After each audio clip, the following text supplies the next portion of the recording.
चंदनपुर गांव में अगर किसी बेहतरीन लोहार का नाम लिया जाता था तो सबकी जुबान पर सिर्फ एक नाम आता, अरुण लोहार। अरुण ऐसे हथियार बनाता था कि लोहे में जान सी आ जाती थी। उसकी तलवारें हल्की भी होती और बेहद तेज भी। लोग कहते थे अरुण के हथियार उस योद्धा की किस्मत बदल देते हैं जिसके हाथ में जाते हैं। अनीता, आज अच्छा मुनाफा होगा। तुम और मनु चिंता मत करना, घर भर का राशन लेकर आऊंगा। पर अरुण, पिछले 3 हफ्तों से तो एक भी बड़ा ग्राहक नहीं आया। कब तक ऐसी उम्मीद करते रहोगे? मेहनत कभी बेकार नहीं जाती अनीता, ऊपर वाला देख रहा है। एक दिन मेरा समय भी आएगा। अरुण बाजार में बैठ जाता है। सुबह बीत गई, दोपहर हुई, शाम होने को आई, लेकिन एक भी ग्राहक नहीं। तभी गांव का एक और लोहार, भीम लोहार, वहां से गुजरता है। अरुण, तू इतना मशहूर लोहार और तेरे पास एक भी ग्राहक नहीं? हाँ हाँ, कैसी किस्मत है तेरी। अरुण ने चुपचाप मुस्कुराकर कहा, सब समय समय की बात है भीम। आज तेरा है, कल मेरा होगा। भीम हंसता हुआ चला गया।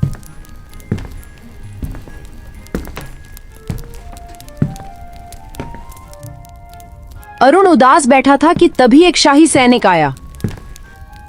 क्या यहाँ अर्जुन लोहार रहता है? जी मैं ही हूँ, कहिए। मैं राजा विक्रम सिंह का संदेश लेकर आया हूँ। उन्होंने सुना है कि तुम्हारी बनाई तलवारें अद्भुत होती हैं। राजा को एक विशेष तलवार चाहिए अपने दुश्मनों से अंतिम युद्ध के लिए।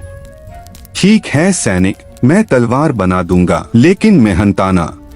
पूरे 100 सोने के सिक्के हैं। राजा ने कहा है इनाम पहले, तलवार बाद में। तो मेरे घर की सारी परेशानी खत्म कर देगा।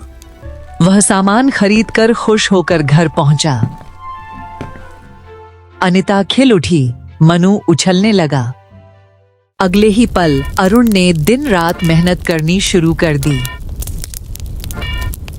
3 दिनों में तलवार तैयार हो गई। चमक इतनी कि आंखें चौंधिया जग जाएं।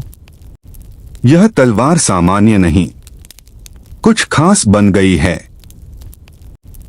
अरुण तलवार लपेट कर रख ही रहा था कि दुकान पर एक आदमी आया।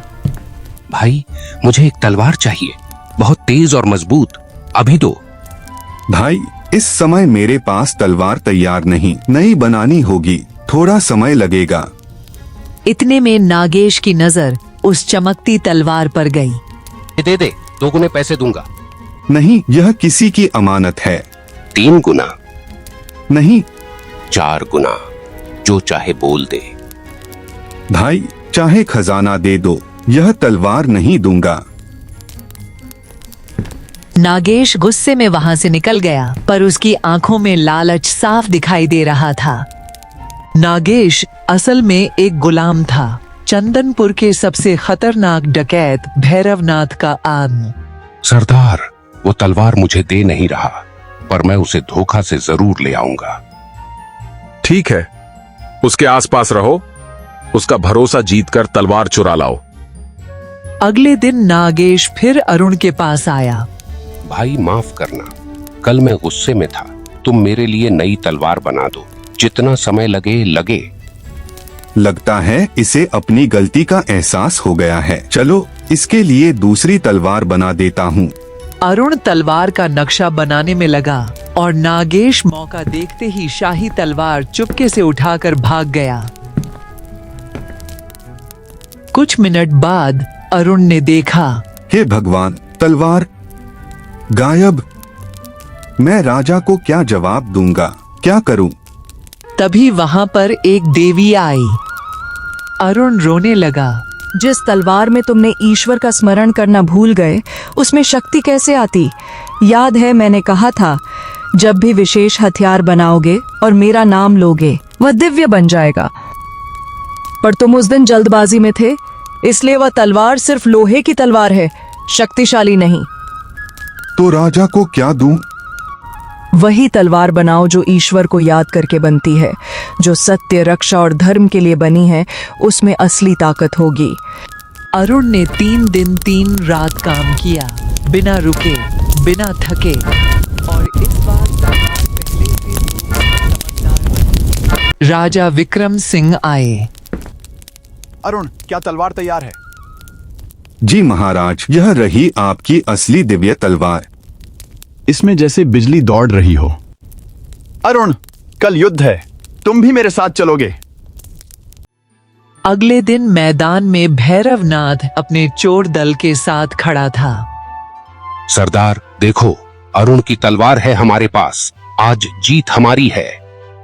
भैरवनाथ ने तलवार उठाकर बड़े गर्व से राजा पर वार किया और तलवार 2 टुकड़ों में बिखर गई। ये कैसे टूट गई? यह तो जादुई थी।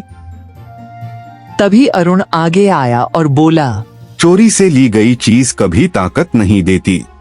राजा विक्रम सिंह ने अपनी दिव्य तलवार से एक ही वार किया। भैरवनाथ ढेर, बाकी डकैत भाग खड़े हुए। नागेश को पकड़कर जेल में डाल दिया गया।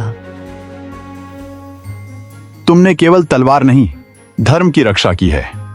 इस राज्य में अब से तुम अरुण महारथी लोहार कहलाओगे। गांव वाले झूम उठे। अरुण का नाम दूर दूर तक फैल गया। जो चीज मेहनत, ईमानदारी और आशीर्वाद से बनती है वही सबसे शक्तिशाली होती है। धोखे से पाई हुई चीज कभी साथ नहीं देती।